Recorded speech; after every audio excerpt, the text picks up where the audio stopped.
organizada por el Centro de Geociencias de la UNAM.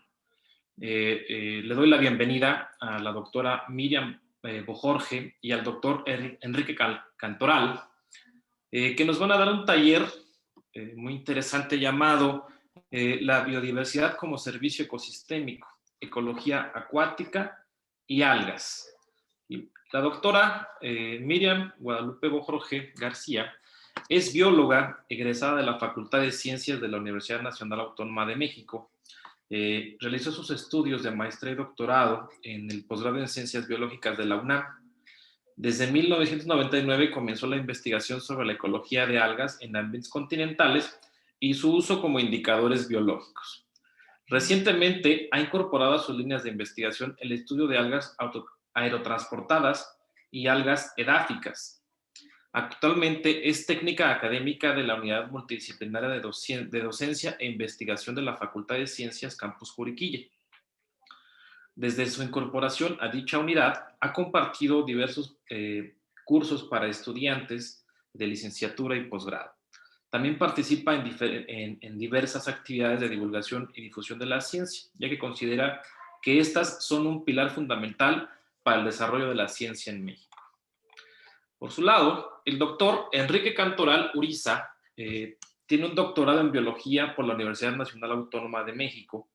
Realizó una estancia postdoctoral en la Universidad de Murcia, en España, y es docente en las licenciaturas en Biología y Ciencias de la Tierra de la UNAM, y en el posgrado en Ciencias Biológicas de la UNAM también, así como en la maestría en Gestión Integrada de Cuencas de la Universidad Autónoma de Querétaro. Realiza el estudio ambiental de las algas en ríos. Sus líneas de investigación son la ecología de comunidades e indicadores biológicos de la calidad ambiental. Actualmente es miembro del SNI nivel 1. Les doy la bienvenida a la doctora Miriam y al doctor Enrique, que nos van a compartir este video. Démosle la bienvenida. Les recuerdo a los que nos ven por YouTube que si tienen alguna pregunta que hacer, nos lo pueden hacer en cualquier momento, las ponen en el chat. Al final de la presentación, yo se las leeré a los doctores para que nos compartan su experiencia. Doctores, pues bienvenidos y muchas gracias. Hola, muchas gracias. Es un gusto estar con ustedes para poder platicar acerca de estos temas de la biodiversidad en términos de un servicio ecosistémico. La actividad del taller va a estar dividida en tres partes. La primera va a ser una presentación sobre qué son las algas, qué son un tanto los ambientes acuáticos. Posteriormente haremos una demostración de cómo trabajamos a este grupo en el laboratorio y finalmente les presentaremos un breve video acerca de la importancia que tiene la vida como un servicio a la humanidad. Entonces, en ese sentido, la doctora Miriam Bojorge y un servidor vamos a platicarles sobre esto, este grupo tan interesante y tan antiguo en esta Semana de la Tierra del año 2021. Una parte que es bien importante es saber que existen lugares con muchas especies biológicas. A esos lugares les llamamos megadiversos. Principalmente se encuentran en la franja latitudinal tropical del planeta, entre ellos México. México juega siempre entre el cuarto o quinto lugar en cuanto a principales grupos de la biodiversidad, que son los vertebrados y las plantas vasculares. La biodiversidad se ha valorado desde hace cientos de años de una manera sistemática, que nos permite saber quiénes son, cómo se llaman, dónde viven, una serie de grupos, ¿no? Las plantas, los animales, los vertebrados, los invertebrados, una diversidad realmente amplia de seres vivos a lo largo y ancho del planeta Tierra.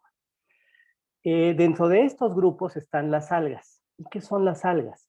Son un grupo particularmente que vive en el agua. Necesitan del agua para poder expresarse y poder estar, ¿no? Es un grupo extremadamente interesante en ese sentido. Es un grupo de grupos. ¿Qué quiere decir? Que dentro de lo que denominamos alga existen varias historias familiares que nos hacen ver una diversidad de alrededor de 7 u 8 grupos al interior de este. Hacen fotosíntesis. En este grupo apareció la fotosíntesis en el planeta Tierra hace cerca de 3.500 millones de años y presentan formas de organización de sus cuerpos en términos parecidos, ¿no? Desde una célula hasta una colonia, ahorita vamos a ver algunos de ellos, y que tiene que ver con el ambiente en el que viven, y el ambiente en el que viven es el agua. Y eso hace que tengan formas similares como una adaptación evolutiva a estos ambientes. Y por tanto se convierten en la base de formación de biomasa en los ambientes acuáticos y por tanto de la generación de cadenas tróficas al interior de esto.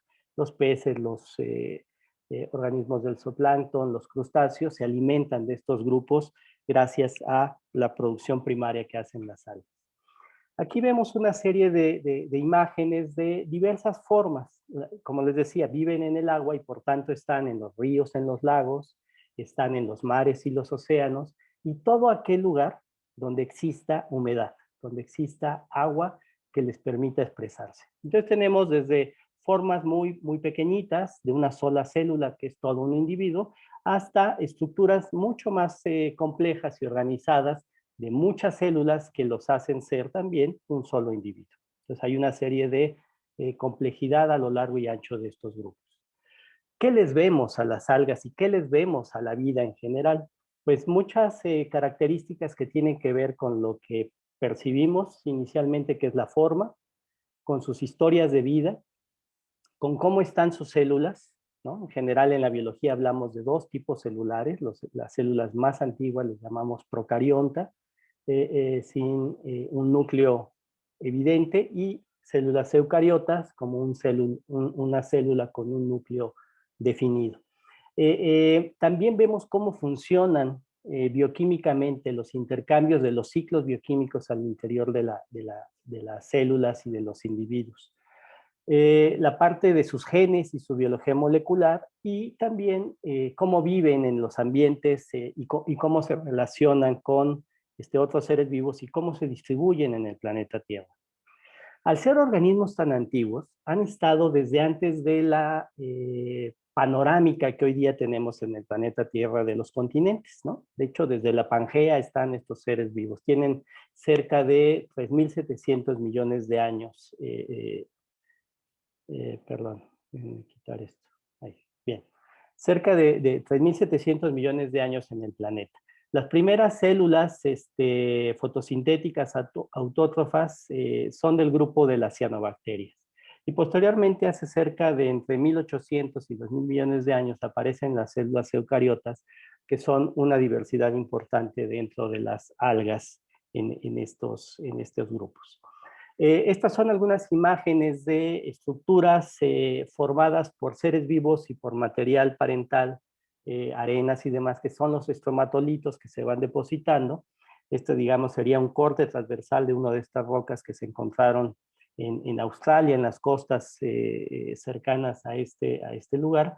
Y todas estas franjas que se ven aquí son capas de cianobacterias que van creciendo cuando están activas en la parte más expuesta en su superficie al sol, y posteriormente se van depositando arenas y se van formando estos agregados muy interesantes, y esto ha permitido datarlas en un tiempo geológico su presencia en el planeta.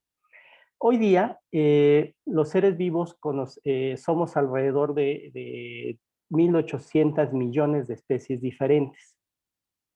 En los últimos 30 años hemos avanzado en el conocimiento de estas distintas especies, y las algas se encuentran en el grupo de los Monera, con la presencia de las cianobacterias, que son cerca de 2.700 especies, y propiamente las algas, con cerca hoy de 35.000 especies en los mares, océanos, ríos y lagos de todos los continentes del planeta Tierra. De hecho, en los hielos también se expresan estos grupos de vida. Entonces, esta diversidad, los biólogos las agrupamos dentro de grandes grupos. Una aproximación es esta, de los reinos. Hay otra aproximación de los dominios. Y sí, sin duda ustedes los deben de estar estudiando en sus escuelas, y ambas visiones son válidas. Entonces, básicamente tenemos un grupo de procariotas, y 4 grupos de eucariotas a nivel de los reinos, las plantas, los animales, los hongos y los protistas. Y las algas en esta agrupación se encontrarían en este gran grupo de los protistas. Y viven en este tipo de lugares, en ambientes donde hay agua. Estas son imágenes del lago Azteca Potosina en México, culturalmente una región muy rica y muy milenaria en cuanto al origen humano en estas zonas, y de ambientes acuáticos, pues una diversidad dadas por la geografía, por la geología de estos lugares, donde podemos ver ambientes fluyendo, cascadas, manantiales, una diversidad de ambientes donde estos grupos viven dentro del agua. Y también tenemos los ambientes con un movimiento distinto al de los ríos, que es las presas, los lagos, que están confinados en un espacio del territorio y que se mueven principalmente por el viento. Y estos ambientes también pueden encontrarse en lugares donde uno pensaría que casi no hay agua, como son los desiertos. Una imagen de la zona de Oaxaca y Puebla, en el desierto de Tehuacán, Catlán, donde las costas microbianas, esta es una tapa de una cámara fotográfica, se encuentran en la base de las plantas vasculares. Y cada uno de estos montículos pequeñitos son crecimientos de algas que están envueltos en una colonia donde hay humedad al interior, en un ambiente ambientalmente muy seco. Entonces esto explica la presencia de estas algas en los suelos y esta función en los suelos para llevar los nutrientes hacia las plantas vasculares. ¿En qué se parecen las algas? Les decía hace un momento, en que tienen niveles de organización muy parecidos y que esto está dado por el ambiente en el que viven, que es el agua, ya sea fluyendo, ya sea estancada, ya sea en los oleajes, y todo ha hecho que las algas se adapten a esta condición acuática. Vamos a ver una serie de imágenes de algas como estas que son unicelulares, que tienen un flagelo que les permite moverse, unicelulares sin flagelos que están, todas tienen pigmentos fotosintéticos, ¿no? Todo esto que ustedes ven verde, gránulos de aceite o grandes manchas de aceite, o tienen paredes que las envuelven de manera transparente, que son sustancias polisacáridos. Tenemos este tipo de nivel de organización. Tenemos células que se agrupan en conjunto, que les llamamos cenobios. Tenemos colonias, ¿no? Que tienen una relación de origen, desde que nacen sexualmente son colonias. Tenemos grupos de división muy, muy interesantes, por ejemplo, en todas las zonas litorales o en las zonas de interfase de río-atmósfera, que se llama el nivel de organización cenocítico. Muchas de estas imágenes que ven aquí viven en el Mar Caribe, por ejemplo, y esta azul que está en la parte superior izquierda vive en los ríos de México. También tenemos una serie de filamentos, procariotas o bien eucariotas, con estructuras que son los plastos. Y estas estructuras están llenos de trampas de fotones para realizar un cambio energético muy importante entre la luz, un proceso químico para generar almidón y carbohidratos y liberar oxígeno a la atmósfera. Las algas son responsables de cerca de la mitad del oxígeno atmosférico que existe en la atmósfera de hoy día en el planeta.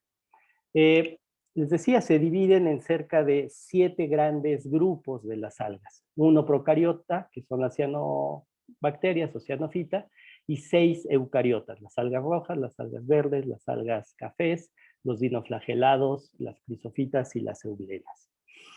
Si uno compara las algas muy pequeñitas, están en la escala de las micra, de los micrones. Por ejemplo, esta imagen que vemos aquí de cerca de 15 micrones. Y tenemos las hepáticas, las antoceros y los musgos, que son visibles de centímetros en esta proporción.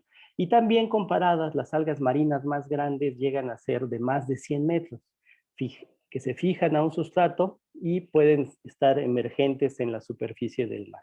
Y algunos ejemplos como las secuoyas, los helechos arborescentes o plantas acuáticas del Brasil, que son realmente grandes y evidentes y visibles en estos ambientes. La evolución de las plantas está ligada a las algas. Este pareciera ser el ancestro más probable se llama coleoquete, de las musgos, hepáticas, antoceros, posteriormente los helechos, las plantas sin flores y las plantas con flores, en una evolución de la colonización del agua hacia la colonización del medio terrestre en la evolución vegetal. Las algas están ahí. ¿Cómo se estudian ellas? Algo que para nosotros es muy importante es ir a estos lugares cuando llueve y el mismo lugar cuando no llueve, para ver los grandes cambios en cuanto al nivel del agua y cómo esos cambios cambian la física y la química del lugar y cómo eso afecta la relación con los seres vivos fotosintéticos dentro del agua.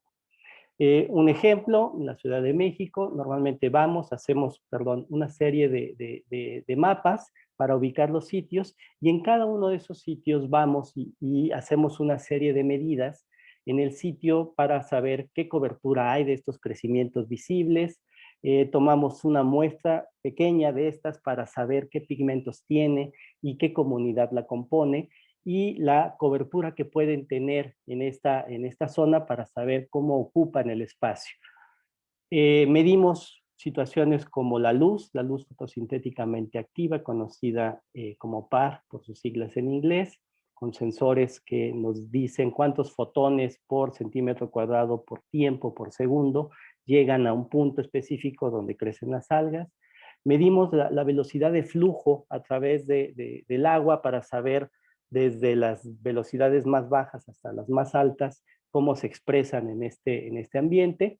Y posteriormente tomamos una serie de muestras que vamos a necesitar ver con una extensión del sentido de la vista, que son los microscopios, que ya la doctora Bojorge en un momento les platicará.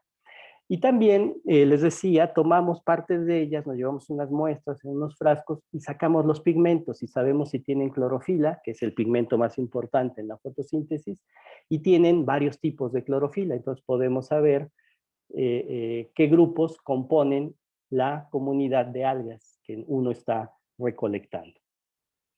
También podemos hacer estudios, este es uno que se hizo en San Miguel de Allende y alrededores, en una cuenca, y donde hay puntos de origen de agua, y vamos a colectar, en este caso, algas diatomeas. ¿Y qué nos dicen ellas en términos de si son sensibles a estar solo en aguas limpias, si son sensibles a estar en aguas que pueden estar medianamente alteradas por algún tipo de contaminación, principalmente orgánica, y son ellas que también pueden tolerar altas concentraciones de materia orgánica, y eso nos permite usarlas como indicadores biológicos de la calidad ambiental de las aguas. Y para ir cerrando, ¿qué nos han dado las algas a la biodiversidad en general? La aparición de la fotosíntesis. Eso fue uno de los metabolismos más importantes desde hace 3.700 millones de años en el planeta. Eso cambió la composición química de la atmósfera de ser una atmósfera reductora a ser una atmósfera oxidante.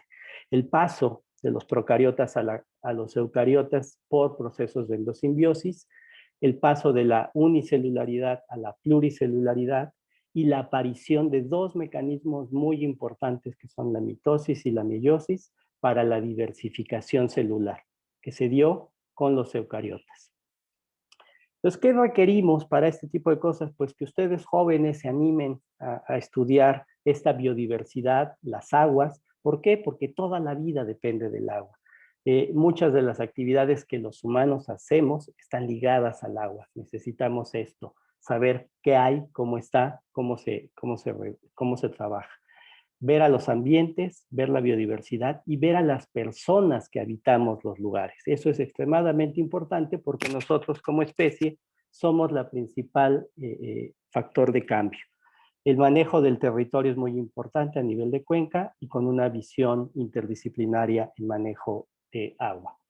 Y este es el grupo de trabajo donde principalmente nos preguntamos sobre la ecología, la sistemática y la distribución de estos grupos, y nos interesan, como ya les dije, indicadores biológicos, algas aéreas y de suelo, absorción de metales pesados, enriquecimiento de suelos y valoración de algas tóxicas y algunos otros elementos que pueden llevarnos hacia la generación de productos que se pueden utilizar en la vida humana. Muy bien, le doy la palabra a la doctora Bojorge para que continúe con la presentación y después continuamos. Muchas gracias. Bueno, ya como les comentó Enrique, nosotros tenemos una serie de preguntas que nos queremos contestar. Para ello hay un trabajo de campo que se realiza, que ya se los mostró Enrique en las diapositivas, y un trabajo que se realiza en el laboratorio. Algo muy importante es que este trabajo que estamos haciendo, si ustedes tienen acceso vía sus escuelas a algún microscopio, ustedes también podrían ir conociendo esa biodiversidad que muchas veces no prestamos atención. Por ejemplo, si nosotros salimos a algún día de campo y hay algún riachuelo, vamos a observar rocas y si las tocamos, estas rocas están suaves. Si nosotros quisiéramos conocer esa suavidad, ¿qué le da esa suavidad a esa roca? Utilizamos un cepillo, raspamos, el raspado que obtenemos de esta roca lo llevamos a un bote y en ese bote se realiza la colecta del material biológico que nosotros no estamos viendo, pero que una vez que lo tenemos, lo podemos observar al microscopio, ya sea sin procesarlo o procesado. En el caso de las diatomeas, que son unas algas que contienen un esqueleto de sílice, nos permite trabajar el material procesado, porque toda su taxonomía, lo que permite ponerle nombre, está basado en este esqueleto. Entonces, una vez que tenemos nuestra muestra, lo que hacemos es llevarla al laboratorio, lo voy a mostrar, y procesarla con peróxido. El peróxido lo que nos va a ayudar es a eliminar toda la materia orgánica y dejar solamente ese esqueleto de sílice que está cubriendo a la diatomea, su esqueleto. Y esto es porque lo que hace el peróxido, se los voy a mostrar con un poco de sedimento, de tierrita, de suelo, para que vean el proceso de cómo empieza a efervecer, no sé si lo alcancen a ver, pero esa como gotitas que se observan, es el proceso donde se empieza a quemar la materia orgánica para poder obtener solamente los esqueletos que nos interesan a nosotros para observar al microscopio. En el laboratorio, las diatomeas son las algas que más estudiamos porque son las más utilizadas para identificar la calidad ecológica de los sistemas.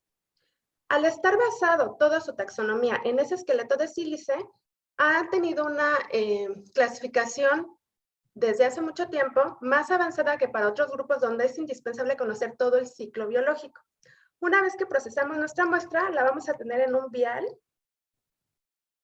y ese vial lo vamos a agitar y vamos a tomar una pequeña parte y la vamos a observar al microscopio. Ahorita en el microscopio yo ya tengo una muestra preparada en la que vamos a observar las formas que tienen las diatomeas. ¿Qué hacemos? Una vez que observamos esas formas, vamos a tomar medidas y vamos anotando características de esa estructura de sílice que vamos observando y eso nos permite consultar bibliografía especializada para conocer los nombres e ir relacionando quiénes están, en qué cantidades están, con las características ambientales que presenta cada ambiente. Si es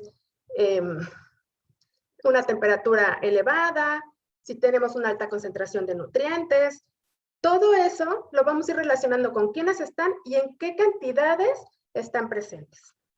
Miren, observen, aquí ya se está haciendo una espumita que nos está indicando que el material, la materia orgánica de este pedazo de suelo se está quemando y es el mismo proceso que hacemos nosotros, pero con el agua. Para agilizar este proceso, lo que utilizamos es una plancha como esta, donde calentamos la muestra. Les voy a mostrar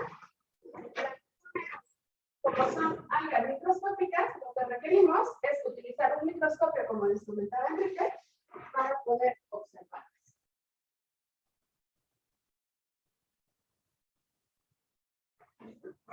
Entonces, no sé si se alcance a ver, pero bueno, la imagen que nosotros podemos observar con el microscopio nos permite incrementar el tamaño de los organismos que no son visibles a nuestros ojos 1000 veces o más, y eso permite que nosotros podamos identificar las características que son relevantes para su estudio. En otros tipos de algas, como son las algas macroscópicas, no requerimos el uso de microscopio óptico. Las podemos observar en el caso de cara, que está aquí. Si ustedes van a la Sierra Gorda de Querétaro, muchos de los ríos tienen este organismo. Y lo podemos observar que crece de forma vertical, erecta, y tenemos nodos e internodos. A simple vista parecería que es una planta, pero no es así. Y lo que hacemos nosotros es, esas algas que también son visibles, las colectamos, las podemos fijar para su posterior estudio con formol, y una vez colectadas y fijadas se pueden guardar. En muchas ocasiones se requiere utilizar otro tipo de microscopio que se llama microscopio estereoscópico, que nos permite poder identificar ciertas estructuras que a simple vista no podemos ver. Aunque el organismo entero es visible, nosotros tenemos que ayudarnos de un microscopio para poder tener un detalle fino de las estructuras de los organismos.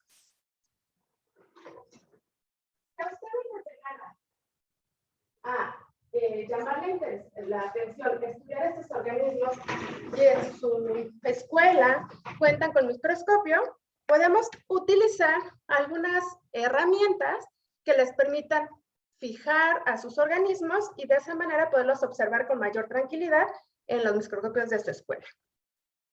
Para las algas macroscópicas podemos utilizar grenetina, la que pueden conseguir en las tiendas, la ponen a hidratar y posteriormente la llevan a calentar hasta obtener una consistencia tipo miel caro. La colocan en un portaobjetos, que es una laminilla que nosotros utilizamos.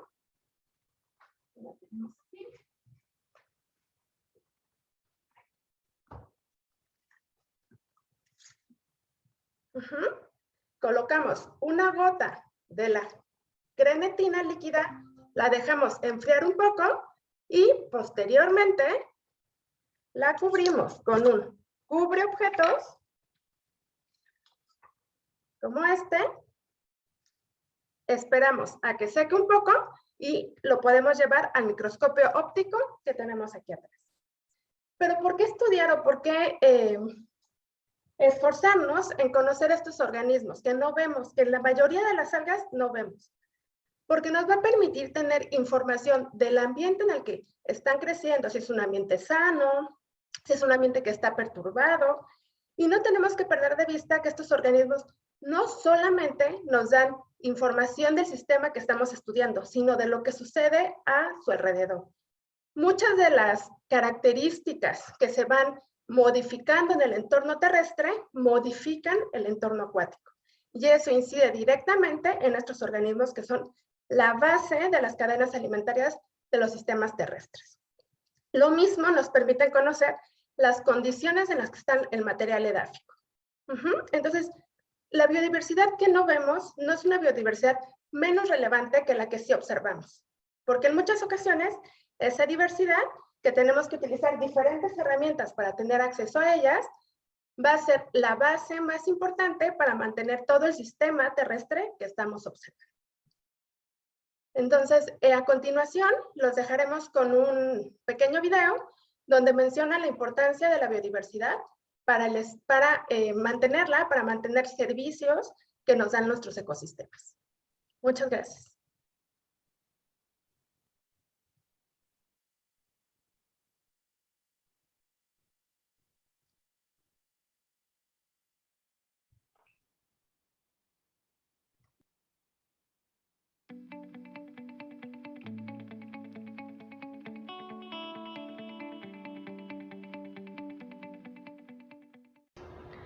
Hola, el día de hoy vamos a recordar la importancia de conservar la biodiversidad para disfrutar de los servicios que nos brindan los ecosistemas. Los ecosistemas están compuestos por elementos vivos como las plantas y los animales y elementos no vivos como las rocas, el suelo y el agua. Los ecosistemas nos brindan servicios directos e indirectos que contribuyen para el bienestar humano. Los servicios ecosistémicos se clasifican en 4 categorías: de soporte, de regulación, de provisión o abastecimiento y culturales. El día de hoy nos enfocaremos en los servicios ecosistémicos de soporte y de regulación. Los servicios de soporte se consideran la base del resto de los servicios ecosistémicos, ya que de ellos depende la permanencia de los ecosistemas y su buen funcionamiento. Por ejemplo, los ciclos de nutrientes y el ciclo del agua son indispensables para que la vida de nuestro planeta se mantenga. Los servicios de regulación son aquellos que proporcionan beneficios indirectos a la población, pues surgen de procesos que ocurren dentro del ecosistema, pero no son evidentes para nosotros hasta que estos se ven afectados, por ejemplo, la pérdida de la polinización. Cuando la diversidad biológica, también conocida como biodiversidad de un ecosistema, se altera, estos ciclos se ven modificados y el buen funcionamiento de ellos se pierde. La pérdida de biodiversidad también afecta las interacciones entre las especies. Por ejemplo, la pérdida de polinizadores pone en riesgo la existencia de especies vegetales de importancia alimentaria para la sociedad humana o ecosistémica, ya que pueden ser el refugio o alimento de otras especies. Asimismo, la pérdida de especies afecta los ciclos de nutrientes y se pone en riesgo el servicio de regulación de mantenimiento de la fertilidad del suelo. Y si los suelos no son fértiles, no puede crecer en ellos las plantas. Es por ello que la biodiversidad es considerada por algunos científicos dentro de los servicios ecosistémicos de soporte. Un ejemplo claro del efecto de la pérdida de diversidad que está teniendo graves repercusiones en la actualidad es la disminución de polinizadores en varias regiones del mundo como resultado del uso de pesticidas y la pérdida de vegetación, lo que ha provocado la disminución de la polinización y está poniendo en peligro el mantenimiento de los cultivos de importancia alimentaria y la conservación de la biodiversidad y por ende de los ecosistemas. La pérdida de los ecosistemas trae consigo muchos problemas ya que están interconectados entre sí. Por ejemplo, un lago no solo soporta la dinámica de los organismos que viven en él, sino también del entorno terrestre que lo rodea. Dentro del lago hay organismos que se llaman algas. Algunas de estas algas no las podemos ver a simple vista porque son tan pequeñas que solo las podemos ver con un microscopio. Las cianobacterias, que son un grupo de algas, son una de las responsables de ingresar alimento al lago, al capturar el nitrógeno atmosférico y transformarlo a formas que pueden ser utilizadas por las plantas acuáticas y otras algas. Pongámoslo así, gracias a las cianobacterias, las plantas acuáticas y otras algas como las clorofitas pueden tener los elementos necesarios para su desarrollo y afortunadamente a que éstas pueden crecer, los peces se alimentan de ellas y de los peces las aves. Y estas o sus huevos son el alimento de algún zorro u otro animal que habita en los ecosistemas terrestres.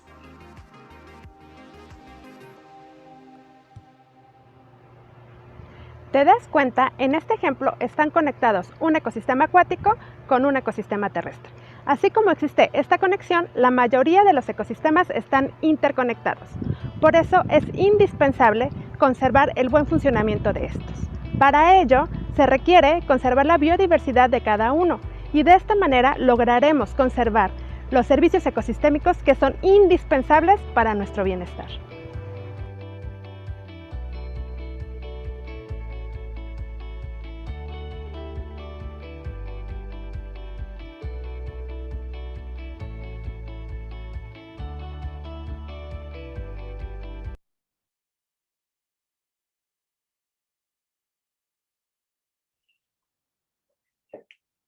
Muy bien, pues con esto esperamos darles una visión muy general de lo que es esto y pues estamos abiertos a poder charlar y a dialogar con ustedes, con todo gusto. Doctor Alejandro. Pues muchísimas gracias, doctor Enrique, doctora Miriam. Realmente es un tema sumamente interesante. Hay veces que no nos imaginamos cuántas cosas tan pequeñitas hay enfrente de nosotros y tan cerca, y la importancia que tienen para nuestro existir como planeta. Vamos a ver si hay alguna pregunta en el chat.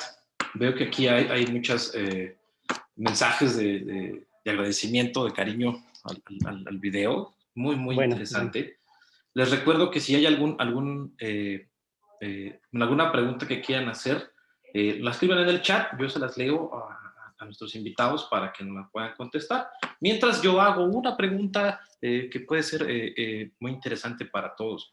Y bien, ¿hay alguna forma de remediación de todo este daño que hemos hecho como humanidad a esta pérdida de ecosistemas, hablando en estos sistemas acuáticos?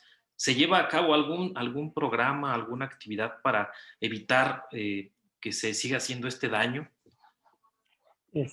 Sí, sí a todo y en distintos gradientes, en distintos momentos y distintas escalas. Digamos, uno de los grandes temas que tenemos es la alteración de las aguas prácticamente en todo lugar donde el humano esté. Aquellas poblaciones humanas que se enfrentaron primero a esto y que han desarrollado una buena cantidad de situaciones para remediar, tiene que ver con la región europea, por ejemplo, ¿no? Desde los años 80 del siglo XX se dieron a la tarea, después de valorar, de medir la alteración que estaban teniendo por particularmente actividades industriales y urbanas como desechos a las aguas, de hacer una serie de remediaciones para mejorar la fisicoquímica de los elementos del agua.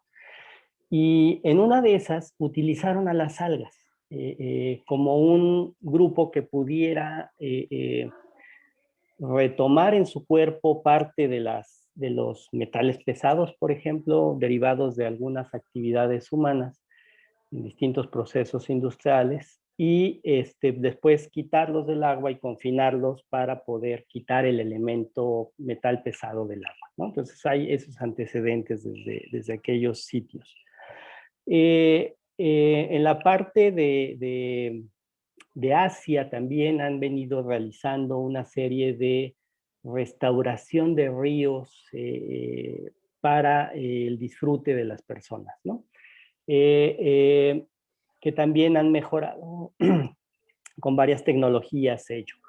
En América Latina hay varias experiencias en términos de este tipo de mejorar los sistemas, como en Costa Rica, por ejemplo, donde tienen un buen manejo de los espacios territoriales denominados cuenca, y van evitando el problema hacia los desechos y una buena regulación en relación a los desechos. En México tenemos la problemática, está dada, necesitamos desarrollarlo fuertemente y a lo largo y ancho del país, ¿no? Tenemos bien estudiado el centro de México y algunos puntos distantes. Entonces sí hay alternativas, hay opciones de hacer un manejo ecosistémico, hay acciones para la restauración, particularmente la rehabilitación de ambientes acuáticos, y las algas juegan un papel muy importante de apoyo a la limpieza, la autodepuración del agua. Ligado con un mejor manejo, sin duda, de nuestros desechos, tanto agrícolas, urbanos e industriales, ¿no? En materia de legislación, bien México; en materia de aplicación, mal México. Entonces ahí tenemos que trabajar mucho en ese sentido. Muy bien, pues han llegado algunas preguntas en el chat. Hay muchos chicos ahí interesados. La primera la escribe Cristóbal Noguera. Él pregunta, ¿las algas presentan funciones importantes para la filtración y purificación del agua? Miriam. Y como les comentaba Enrique, hay muchos procesos que realizan las algas. Se pueden ya sea bien mantener los metales pesados dentro del organismo, pero una vez que estos perecen, nuevamente los metales quedarían libres, ¿no? Ese es un proceso. Al mantener las algas los ciclos de nutrientes de manera efectiva y permitir el establecimiento de otros organismos, eso hace que de manera natural los cuerpos acuáticos mantengan su equilibrio. El problema es cuando nosotros vertemos mayor cantidad de nutrientes, por ejemplo, con los desechos urbanos, no solamente la parte química, simplemente la materia orgánica, excedemos la capacidad de los organismos de poder procesarlos y hacemos que el ambiente se homogenice. Y al perder la diversidad, porque se homogeniza el ambiente, se pierde la capacidad de tener esta regulación natural del ciclo de nutrientes. Entonces, sí tienen la capacidad, pero siempre hay que tener ojo de que las podemos sobrepasar fácilmente, y es lo que normalmente sucede en los cuerpos acuáticos. Se sobrepasa la capacidad de los organismos, de las algas, de las plantas, para poder tener los ciclos en buena medida funcionando, y de esta manera el ambiente se conserve con una buena calidad ecosistémica. Muy bien, muchas gracias, doctora. Hay más preguntas. Les voy a leer la siguiente. Dice aprendiz cactusero. Dice, doctor Enrique, por favor, díganos cuál es el impacto al ecosistema de las descargas de aguas residuales en relación directa a las algas. Sí, con gusto. Tiene que ver con este límite de limpieza, ¿no? Hay un punto, como comenta la doctora Jorge, que es, si viene una carga orgánica, particularmente nitrógeno y fósforo, y su proporción, que son principalmente los desechos que aumentan la posibilidad de manejo en el agua, llega a ser mayor que la capacidad que tienen las algas, por un lado, de usarla y por otro, de depurarla. Y entonces se ven afectados los procesos fotosintéticos, disminuye la capacidad de fotosíntesis y, por tanto, de oxigenación del agua. Y eso hace que le gane, digamos, lo sucio a la limpieza del agua, ¿no? Entonces las algas pueden hasta un cierto punto, pero se ven rebasadas por una carga constante. Entonces, ¿qué es lo que requerimos hacer ahí? Hacer un buen tratamiento del agua. Si estamos en una zona urbana, no hay justificación para no hacerlo. Digamos, es una responsabilidad de las entidades del manejo del agua a nivel federal y a nivel estatal y a nivel municipal para ello. De tal forma que se retengan buena parte de los desechos. Y lo que mandamos al agua, sí las algas juegan un papel muy importante en esta limpieza y toda la vegetación de ribera también, los arbustos y árboles que están ahí, pueden depurar esta materia orgánica. El movimiento del agua, la oxigenación en el río hace que las moléculas orgánicas se rompan y sean más fácil de desintegrarse y de asimilarse por otros seres vivos. Entonces debemos de pensar en eso desde el origen, para no mandar un agua muy contaminada y el agua que ya está, que llega a los ríos, sean estas comunidades fotosintéticas quienes pueden ayudar a su depuración. Y la otra es el movimiento físico.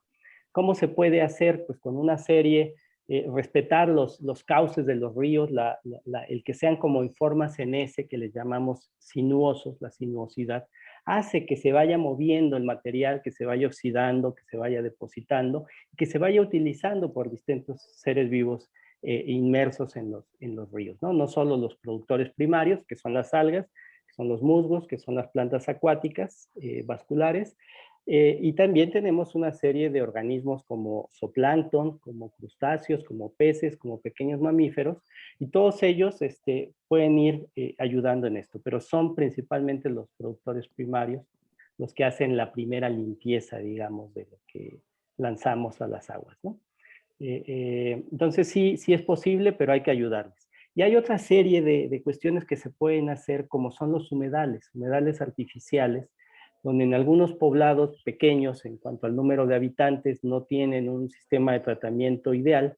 Entonces se puede tratar las aguas de desecho de sus casas negras, conducirlos a un punto con arenas, con gravas, con depositación para separar grasas, y posteriormente con plantas vasculares que pueden absorber buena parte de los nutrientes, de tal forma que el agua que transita y puede llegar a un lago, puede llegar a un río, van mucho más limpios. Eso se llaman ecotecnias. Y entonces eso tenemos que irlo haciendo entre la responsabilidad de los niveles de gobierno en la tecnología del tratamiento del agua, hasta la aplicación de actividades filtrantes y de absorción biológica con humedales artificiales. Y eso le ayudamos mucho a los sistemas acuáticos. Vaya, eso es algo tremendamente interesante. Y a mí me surge una pregunta muy particular relacionada a un proyecto que tenemos aquí en el CEGEO, particularmente de monitoreo ambiental, en el que estamos viendo aspectos de calidad ambiental en diferentes aspectos, como calidad del aire, ruido sísmico, contaminación magnética, etc. Las algas pueden funcionar como un reservorio de materiales contaminantes que pudiera uno después cuantificar para ver un impacto. Digo, porque yo trabajo aquí en el laboratorio de paleomagnetismo y magnetismo de rocas, propiedades magnéticas. Entonces, podría ser muy interesante para nosotros tener un acercamiento para ver estos reservorios, esos contaminantes que se queden ahí. Las algas nos pueden dar esa información. Sí, Miriam. Hace tiempo lo que hicimos con un estudiante fue evaluar cuánto retenían de metales las diatomeas a través de tierra de diatomita con concentraciones conocidas. Y entonces lo que veíamos es que a mayor concentración tenía mayor capacidad de retención. Las diatomeas son las que tienen el esqueleto de sílice, entonces trabajábamos con organismos muertos, pero se lograba obtener una muy buena retención de los diferentes metales que utilizamos y se trató de evaluar en función de cuánta concentración inicial tenías y cuánta concentración final una vez pasando por estos filtros, la capacidad de retención de los, en particular de la tierra de diatomeas. Entonces, sí se utiliza y yo creo que lo que sería mejor es utilizar a las algas como indicadores que cuando empiezan a alterarse su sistema, te avisan, o sea, te dicen, algo está pasando. Y yo digo que siempre es mejor evitar y frenar el deterioro a tratar de componerlo, ¿no? De restaurarlo, de rehabilitarlo. Entonces, a mí me gustaría que empezáramos a ver a las algas como esos organismos que te dan el primer alto, puedes modificar tu manejo y de esta manera es más económico, más eficiente y obtienes muchísimo mejores resultados en menor tiempo. Entonces, sí podemos tener esa retención, pero ojalá y las podamos utilizar como indicadores de algo está sucediendo, cambiemos la estrategia del uso de los ambientes. Definitivamente, a mí me da muchísimo interés. De hecho, posiblemente, si me lo permiten, me acercaré con ustedes después a platicar un poquito más a fondo, porque puede ser una colaboración interesante, si están de acuerdo. Sin duda, sin duda. Pero bueno, vamos a seguir con las preguntas, que son bastantes. Espero que nos dé tiempo de responderle a la mayoría. Pregunta Biggie Memphis. ¿Qué sucedería si la diversidad oceánica que no podemos percibir desapareciera? Uy, sería un problemón.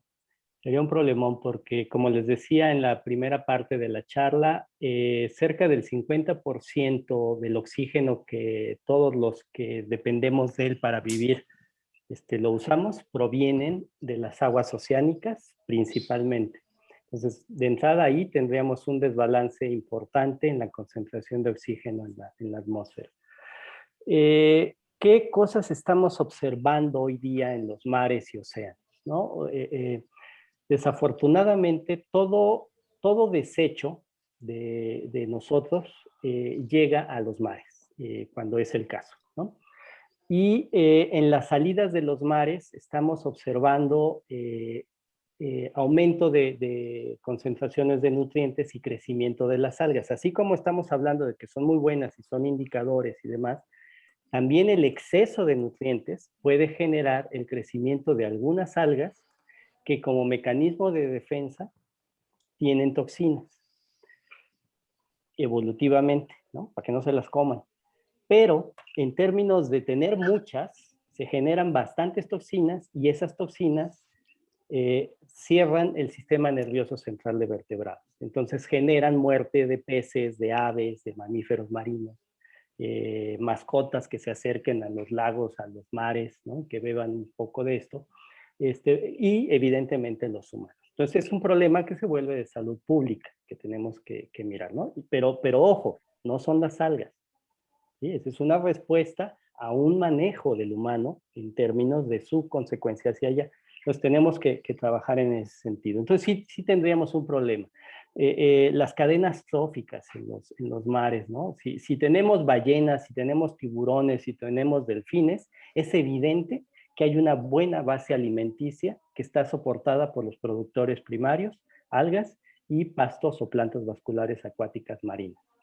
Y eso hace que tengamos esa biomasa tan grande, porque estaría en el medio todos los animales heterótrofos que se alimentan de las algas y que son el alimento de estos grandes indicadores del funcionamiento de los ecosistemas marinos y oceánicos, ¿no? Entonces, sí, perder a las algas es como perder las selvas y los bosques de los servicios ecosistémicos que se planteaba en el video que estamos charlando, es el mismo efecto. Si nosotros quitamos vegetación, estamos perdiendo el funcionamiento y la biodiversidad de esos sitios. Lo mismo pasa en el agua. Bien. Hay otra pregunta más que a mí me parece particularmente interesante. Dice Melissa Olmos, ¿qué porcentaje de oxígeno atmosférico brindan las algas? Como decíamos, cerca de la mitad. Wow, hay que Cerca del cuidarlas. 50%, hay que cuidarlas mucho. Claro, Hay que ensuciar poco los mares. sí. Daniel Torres dice, ¿qué papel tiene la UNAM en la conservación de ecosistemas en México? ¿Y cuáles son los principales puestos de trabajo en este ámbito de conservación, restauración de los ecosistemas? Muy bien. Miriam, ¿quisieras comentar algo? Las instituciones donde se realiza investigación, tenemos como varios frentes. Nosotros generamos una información básica, pero que es indispensable para tomar las buenas decisiones del manejo de los recursos, ya sea agua, suelo, ¿no? La información que nosotros obtenemos conociendo en particular las algas, cómo se relacionan con los sistemas y su calidad, nos permite hacer propuestas del manejo que se le debe de hacer a los cuerpos acuáticos, de manera directa o de manera indirecta, cómo se deben de procesar las aguas para que cumplan con ciertas características y no afecten en gran medida los cuerpos en donde van a ser vertidos. Algo que a mí se me hace muy interesante es que las instituciones, y yo voy a hablar en particular del laboratorio, esta característica que hemos empezado a tomar ya desde varios años de difundir la información, de que la gente conozca lo que se está haciendo, conozca qué hay en su entorno, porque a veces lo pasamos de alto y no le damos el valor que tiene, ¿no? Es lo que hace la UNAM, o sea, llevar información a nivel de divulgación a todo público en general y generar conocimiento en todas las medidas, el básico, el aplicado, para que podamos entender nuestros sistemas y mejorar la relación que tenemos con nuestros ambientes. Un ejemplo, nosotros hablábamos de la presa de Catarina una vez con uno de los estudiantes y él decía, pues hay que echarle algún químico para matar a todas las algas tóxicas que están ahí. Y entonces ya en una serie de discusión, en un seminario, llegaron ellos solitos a la conclusión, bueno, no, lo que a lo mejor nos falta es entender qué relación tenemos con el sistema y a lo mejor hay épocas en las que no podamos hacer uso de y no porque no tenga un buen funcionamiento ecosistémico, sino porque en algún momento el sistema puede ser peligroso por nosotros por la presencia de anabaena, ¿no? Que genera estas toxinas. Pero no quiere decir que el alga esté mal, sino de manera natural ese ciclo se repite. Claro, se puede incrementar por el proceso que hay cultivos alrededor y vierten de manera indirecta fertilizantes, el aporte de drenajes de manera clandestina.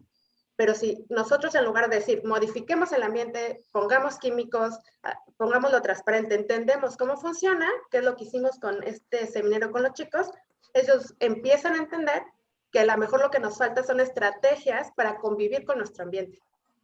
Entonces, es en general lo que yo creo que hacen las diferentes entidades de la UNAM, desde la ciencia básica hasta aquellos que hacen ya en la ciencia aplicada a partir de la información que se genera en ciencia básica. No sé, Enrique, ¿tú quieres complementar? Un poco de complemento a la pregunta. Para los jóvenes, si están interesados en esto, es importante que decidan, si es el caso, una licenciatura en materia ambiental. Pueden llegar, por ejemplo, aquí en Juriquilla, a través de la licenciatura en Ciencias de la Tierra, pueden llegar a estos temas. Si es en Ciudad Universitaria, pueden llegar a través de la biología, mismo Ciencias de la Tierra. Si es a través de Morelia, pueden llegar a través de Ciencias Ambientales o de Ecología. Si es a través de Yucatán, en Mérida, pueden llegar a través del manejo de zonas costeras. O sea, la Universidad Nacional tiene una diversidad de estudios que les pueden permitir a ustedes llegar al agua, ya sea continental o marina, y trabajar con los grupos académicos y formarse en ese sentido. Requerimos jóvenes interesados con una visión científica, con una visión plural de cómo funcionan los ambientes y de una interacción entre el componente físico, químico, biológico, geológico, geográfico, social. Entonces, pueden llegar de múltiples maneras. Lo importante es tener ese fin. Y el tema agua en el país es central para su desarrollo. tanto en continente como en la parte marina y oceánica. Entonces ahí está la invitación para que estén atentos y puedan animarse a estudiar una disciplina científica en estos ámbitos. Y pues hay tiempo para una última pregunta, un par de minutitos nada más, que en realidad son dos, pero las voy a combinar porque hablan de lo mismo. Y preguntan, ¿qué pasaría si las algas llegaran a desaparecer? ¿Y cuál es el principal factor que pone en peligro las algas? Miriam. Un poquito, ¿no? Sí, ¿qué pasa? Y es mucho más fácil pensarlo en la diversidad macroscópica, pero sería lo equivalente. ¿Qué pasa cuando un bosque es desforestado? Todos los procesos se alteran. Entonces, no solamente pierdes la cobertura vegetal, pierdes la diversidad animal, empiezas a tener problemas de erosión de suelo, ¿no? O sea, si lo vemos así en el ecosistema macro, lo mismo, como les decía Enrique, lo mismo pasa en los ambientes acuáticos cuando tú pierdes a tus productores primarios. Si tú pierdes a tus productores primarios, se alteran los ciclos de nutrientes, los ciclos biogeoquímicos, pierdes diversidad animal también, y el sistema físico también se ve alterado. Entonces, empiezas a tener, por eso decíamos, entonces es muy importante conservar cada uno de los ecosistemas, porque esa alteración que sufre el sistema acuático por la pérdida de sus productores primarios, se va a traducir también en que se empiezan a alterar redes tróficas de los sistemas terrestres, porque hay organismos de la parte terrestre que nosotros ubicamos muy bien, que dependen de muchos procesos que se dan al interior del sistema acuático, no solamente como consumo directo del agua, sino de la producción de organismos que pueden ser su alimento. Entonces, eso es lo que pasaría. Empiezas a tener una pérdida, si lo ves como engranes, una pérdida de engranes que va a llevar a que tu maquinaria en general se pare. Entonces, es como si nosotros nos quedáramos sin alimento, ¿no? Si fuéramos los consumidores primarios, si fuéramos herbívoros, te quedas sin comer. Si nosotros dejáramos de existir y fuéramos el alimento de otros organismos, pues se va perdiendo todo ese enlace, que es un engranaje, o sea, perfecto que tiene la naturaleza. Se altera. Enrique, no sé si tú quieres. Bien, sí, un tanto para cerrar, me parece que hay que pensar también que nos ayudan mucho en muchas cosas. Así como sería un problema no tenerlas, es una virtud tenerlas. Nos las comemos, utilizamos derivados de pigmentos para los alimentos, sacamos moléculas para situaciones de salud, buscamos energéticos a través de ellas. Nutrimos suelos con ellas, en fin. Entonces, tiene más bien el entenderlas y cómo son y cómo están, llevarlas a la vida humana de una manera sustentable nos permitirá tener una proyección sostenible de este manejo, y eso también es posible. Entonces, esa es la visión que queremos dejarles y que se lleven con eso. Perfecto, pues doctor Enrique, doctora Miriam, les agradecemos muchísimo su participación, de verdad que fue una plática muy interesante, nos pone a pensar mucho y esperemos que pronto nos volvamos a ver en algún foro parecido. Les agradezco muchísimo su participación, tengan una excelente tarde, vamos a continuar con la siguiente actividad. Que estén muy bien y que sea una muy buena semana de la Tierra para todos. Que estén muy bien. Muchas gracias, hasta luego.